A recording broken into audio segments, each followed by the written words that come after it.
is up, YouTube? It's been probably a couple days, honestly, since our last video here.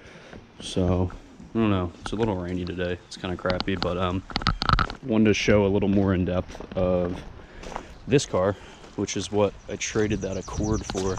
I don't really know how much of that Accord, if any, I recorded. I don't think I did record much. But basically, I traded the truck for this Honda Accord. It was like an 07 manual coupe. It's a little beat, but it was okay. I ended up getting cash for that. Then I bought this. So this is like a 1970 Morris. It's like a OG Mini Cooper, basically. It's like the company that bought out Mini. So that's why the body looks like basically a US car, kind of. But super cool. It's right-hand drive. It should fire right up. It's pretty solid. So yeah, I don't know. I mean, I'm pretty set on flipping up to something crazy, and I definitely think I can. I mean, this is interesting, at least. It's not my kind of car, but let's see.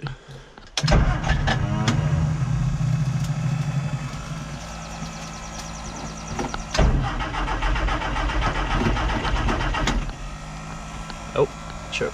That's why. So yeah, she runs pretty mint. Gearbox is like slush, doesn't even describe it. You pretty much have to know where every gear is, and if you don't know where it is, you're gonna grind. But yeah, these are sweet. I mean, I wish it had a different body. Wish it looked like a Mini or something cooler. But I mean, it's still cool.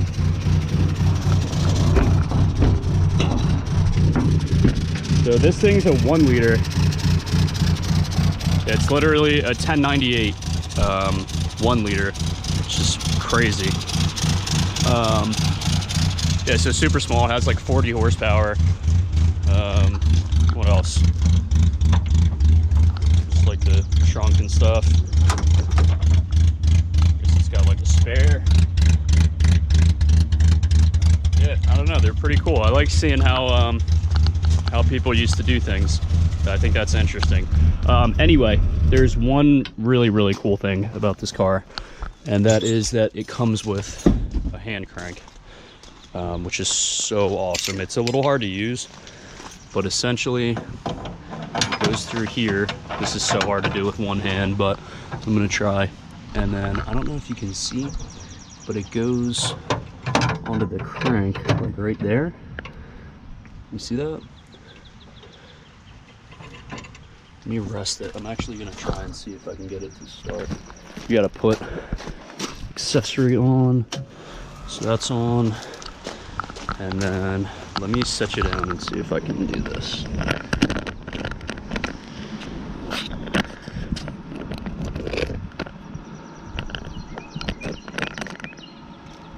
Okay.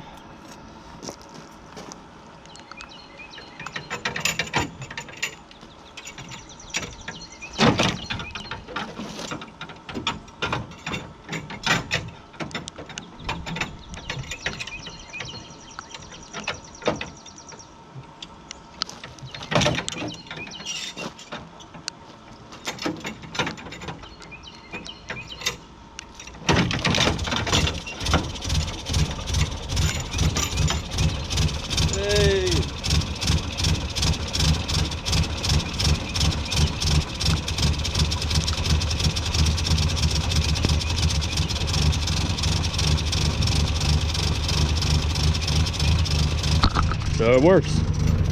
Pretty sick. Yeah, not every day you get to use a hand crank, but hey, I'll take it. All right, so I think I'm just gonna do a little backstory on this car, essentially. Just tell you guys like what happened with this thing, why I have it, why I've had it for so long, and what's gonna happen with it. So basically, I bought this car maybe 5 years ago.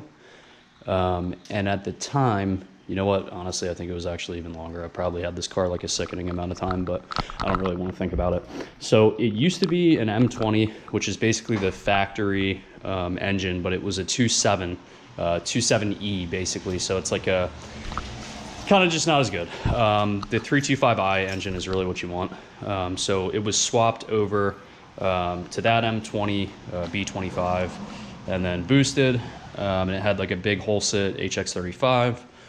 And it ran like 15 pounds and it made a bunch of power and it was insanely fun and I loved it forever. Then what happened was it basically blew up.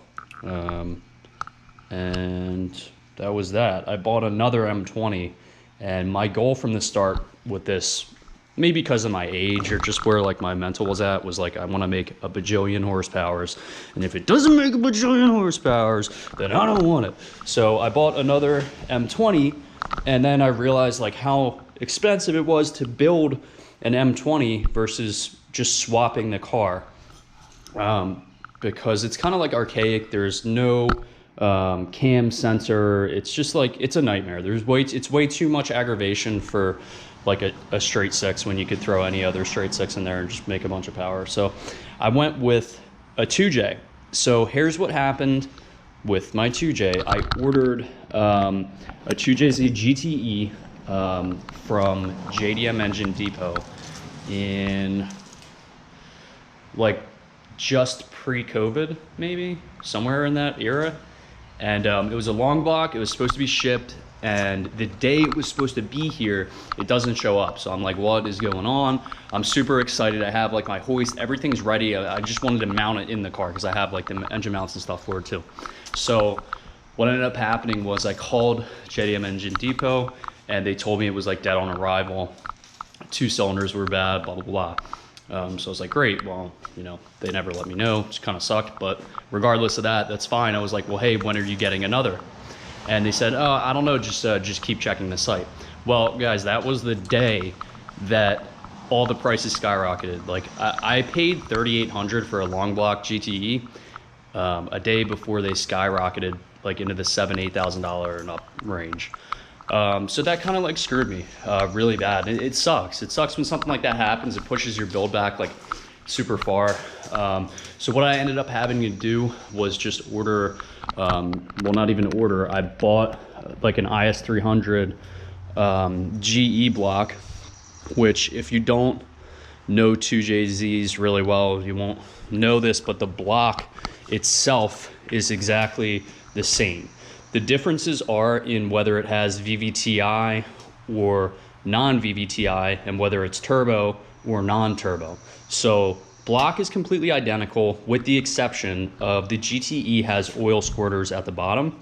A lot of high horsepower guys like remove those anyway, and that's like a whole debate and like debacle about the oil squirters. I'm not going through the effort to fit them, but there's pros and cons. I'm not going to get into that. Regardless of that, then the next thing becomes the rods. So on a non-VVTi GE engine, like an older, maybe GS, I'm trying to think of like what they were even in, non-VVTi GE is going to have fat rods just like a GTE engine, but the pistons are going to be different because the pistons have reliefs for the oil cut into the side of them. So this is a GTE piston. You can tell right there. See this? So that's GTE. And then I want to show you like a rod comparison. What are these GEs? So these are GTE pistons. These are all GTE pistons. And then these are GE. So again, you can tell pretty much right away they don't have that relief cut. That's like one of the main giveaways, and then obviously on the top it's like a little bit different than ports and stuff, I think. But regardless of that, and then the rods, I can't find my factory IS300 rods. I have no idea where they are, but to be honest, they're like super thin. Like it's very obvious next to either GE non-VVTi 2J rods or GTE rods. It's super obvious. Then obviously the heads are different. So the next thing that becomes a problem is there's like no turbo manifold. There are turbo manifolds for GEs. However, unless you're spending like big bucks, you're not gonna get quality. It's just not gonna happen. So I have basically this Rev 9 cheap, really shitty manifold and Chinese Choo Choo Boy. That's basically this is actually, I don't even know if this is Chinese. This was kind of a weird setup, but that's basically a Borg off of a tractor. So we'll see with all this stuff. I don't really know. The goal right now is just to get it like running. So during this whole process, while I was getting engine stuff together and trying to figure out what was up, tons of other things happened. Like I got a 420G transmission from E46 M3. I got a custom flywheel. I got an adapter plate for it. I got a Clutchmasters clutch. I got a drive shaft from an E36 M3 Auto, which will fit with that trans in this car. I went ahead and ordered all of the wiring from Wiring Specialties. So I'm basically going to do EMU black, and then everything on this harness is set up for all the sensors that I already have and everything I'm doing. So that's super cool. I have the overs, obviously. These are horrible. Well, let me rephrase that. They're not horrible. This side was horrible. I do like ratchet strap it down. It's just like the really bad fitment. And I'm not like a big fiberglass guy, so I don't know what I'm gonna do with this. I might, since this has been on here for like months and it's like a little wavy, I might drill it out. I want to use rib nuts for sure. So I might fix the panel a little bit and then try and use rib nuts, but use less of them, because this is like, I don't know, this is crazy. I mean, I've definitely seen this before where there's like a rivet every like couple things, but I don't like that look. I think it looks like you don't know what you're doing. Like you're slapping parts on there that don't fit. So that's not fun. Got to fix that. The roof was gonna be a slick top. It was actually like 90% of the way completed to shaving the sunroof until the roof warped. And yeah, so this is gonna be fiberglass. There's a big piece that basically comes to about here. Big fiberglass, kind of like an over looking thing, but for the roof. The silver lining in this is that I can have the cage done, and it'll be like easy. You could stand up in here. I mean, that's pretty awesome to work on a small car and be able to cage it like that. So that should be able to help me a little bit as far as the cage, which will get done very soon. As soon as the engine and trans are bolted in here, just bolted and like rolling, it's going back to the shop to get a cage, and then the roof is going on. Somewhere within there is going to be paint, but to be honest, that's like the last thing I'm concerned about with this car. I just want it to run. I've had it like forever. I also have these front fenders. Let me just show you. Oh shit, this is for the other side, but they're very wide. I forget what they are. They're like 40 mil or something, or something crazy. But yeah, that's that. And yeah, so the goal right now is basically just get this the GE block together. Oh, I completely like missed over the fact I have GTE pistons and rods. That's like the main thing. GTE pistons and rods in a GE will yield very similar performance numbers. They say the GE head actually even flows a little bit better, but I don't know. I mean, listen, we'll see. I like this because if it completely just blows up, I can just go get another IS300 and throw some like forged rods and pistons in it, like aftermarket ones, and like just do a different build, like relatively cheap. I don't have a lot of money in this. It's just the time, and it's like having this car set. I want this car set up like the right way. I want it to like make power. I want it to be clean and like responsive. All those things, you can't like cut corners. You can't cut corners with any of this stuff. So that's why my garage looks like a bombshell. It's why everything's a mess. But I got like a GTA water pump. I got ACL like race bearings for everything, ARP studs, full Lexus gasket kit like for everything, just to regasket the whole engine. Yeah, so my next thing here is basically figure out the size of the bore. So what you're looking for is basically ovaling of the cylinders. So the way you would measure these usually, you can do a couple things. You can do, well, a few things. one, take it to a machine shop, because that's really what you're gonna wanna do. Those guys know what they're doing. They do it every day, in and out, and you're not gonna have a feel for these kinds of things. So it's gonna be harder. It's gonna take way more time. However, you're gonna learn a skill, and that is what I'm here for. So I would rather sabotage this engine, completely blow it up, be super pissed, have the car down for even more time, but know how to do something, even if it's the wrong way, learning the hard way of how to do something right, then just go pay to have this slapped together. Because at this point, if this car isn't like all me and done by me, I don't even want this thing. So yeah, so the dial bore gauge is basically going to work like this. You're going to thread in these guys. You have to set this with a micrometer beforehand to make sure it's engaged or within spec. And then you're going to basically put it down into the cylinder. It's going to be longer, obviously, with that thing on there. And you're going to like wiggle it a little bit. And what will happen is it'll go past zero. You'll zero it out basically to like the size, and then kind of measure the tolerance after. I'm saying this like all horrible because I just woke up. But basically, that's one way to do it. That's probably the best way. I'm not going to lie. But the dial bore gauge that I got is like Chinese. I've tried numerous times to calibrate it right. I just don't have a good feeling on it. Like I feel like it's off. I feel like it's not right. So I'm just not going to use it. What I'm going to use instead is called a telescoping gauge. And it looks like this. So it's basically a little T, and the sides are retractable. And then this locks it at the bottom. So what you do is, I'm going to set you down actually. So yeah, we'll go like that. Okay, so you close it, lock it. All right. You put it in the cylinder, and you're going to open it. And then this is kind of the feel part. So you're going to like kind of wiggle it until it feels like it's catching, like you're getting a good measurement. Tighten. And then you can kind of tee it out like that. Now, what you'll do with this is take it to a machine shop. No, I'm just kidding.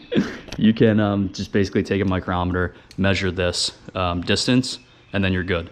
So what you do with these though, it's not just one measurement. You're gonna do like 1, 2, and 3. I forget the inches. It's like one's supposed to be a couple inches. It's all like readily available. It's right online if you search like measurements for these. So, but there's 2 axis, 1, 2. So you're gonna do 1, 2, 3, 1, 2, 3, and just look for any ovaling. And then you're gonna do obviously every cylinder. So my biggest hang up right now is the micrometer set that I ordered doesn't go to this diameter, so I can't get a good reading on it. And I do want to get like a nice digital one. So I'm going to splurge and get that. Then I should be able to start to kind of put this together. Good thing about the micrometer set that I do have, I think I can do my pistons. You like weigh them and take some measurements on the skirt and kind of try and figure out some stuff. And then I have like new piston rings too. So once that's kind of why I don't want to jump into these yet, because putting these piston rings on is going to require pushing the rings into the cylinder. I want to know what size the cylinders are first. So that's kind of first step. So I can't really get too crazy with that car yet, but we're there. I mean, we're getting there. It's like a build at this point. It's a build that's sitting here. Like everything for this car, for the most part, is here. If it was like the end of the world and I was stuck in my house and garage, I probably eventually could get this thing to fire. So yeah, I mean, that counts for something. But anywho, Nick did this whole tube front. It looks awesome. I let it kind of get a little rusty, but I'm gonna paint that up. The reason I didn't care too much is because I think the whole car is getting resprayed. So I was trying to figure out like a plan with that first, but I don't know. We'll see what we do with that. And yeah, there's like cams under the car. I mean, it's bad. It's a mess. I have an awesome idea since I'm at a standstill with this build until I have the micrometer set that can measure. And I don't really have any trades or anything lined up for the Morris today. I'm kind of like off, and it's raining, and it's just not like a nice day. And if I had the right tools, this is what we'd be doing, because this is what we need to be doing. I need to get this car on the road. However, today I'm going to compile all of the videos, everything you haven't seen, try and get something cohesive together, and I'm gonna blow the rest of today off. I'm gonna go pick up my little brother. I'm gonna be reckless and crazy and take the S14, not the S4, which I really should be taking, and we're gonna go to a skate park under a bridge in Philly, and it's called FDR, if you haven't heard about it, and it's freaking amazing. So I'm going to film probably just some rolling stuff, or not rolling, but you know, us in the car, getting there, skating, and then we'll wrap it up. And then next time I'll have the Morris hopefully traded or sold or something. And oh, the Morris, I don't even know if I said, but that's what that is. It's called a Morris Minor, the weird British thing. And hopefully I'll have a digital micrometer or some kind of micrometer that I can read the size that I need to read. And we'll be able to maybe do like a deep dive into rebuilding 2JZs. If you're looking for that kind of content, I'll be brutally honest, the goal with like my channel is kind of just like to vlog and just do random stuff. Message me if you have questions or anything, but I'm probably not your guy. There's a few like really in-depth 2JZ rebuild videos. Maybe I'll link them in like the next one, because I'm going off of them. So I'm not going to be like, here's my, you know, original content of me ripping off somebody else's guide of how to do this. And I'm not the first, won't be the last. I'm a very insignificant mile marker in people that have rebuilt 2JZs. There's people that make like their whole livelihood is just doing that. So I'm going to try to piece together like what the basics are, what you need if you're going to do like a GE to GTE internal build, or just a GE refresh or GTE. A lot of them are the same. I mean, it's going to be pretty much all the same stuff as far as what I'm doing, measuring, making sure things are within certain specs. There's a few different tolerances for like GTE stuff versus GE, but it's all pretty much the same. So my goal is to like streamline that into, here's the cheapest way to do everything. Like for a lot of like the crank and like bearing tolerances, I have like that wax stuff. You basically like put it in the bearing, clamp everything down to spec, take it all back off and measure how far the wax like moved. And that's your clearance. So they're like $7. You know, there's just all ways to make it a little bit cheaper, make it a little bit easier, learn something while you're doing it, and hopefully not have it blow up. But we'll see.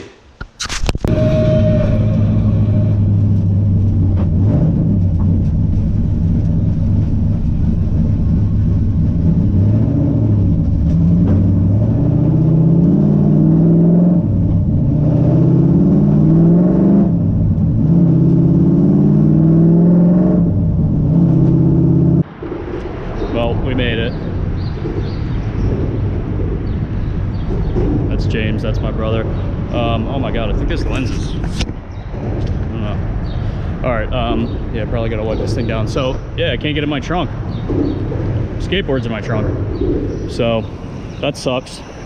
And tried a couple things and nothing's working. So I think the cable stretched or the mechanism in the back is just dead. It makes sense because all the locks on this car are actually garbage. Yeah, but we're here. Let's get some skateboarding in.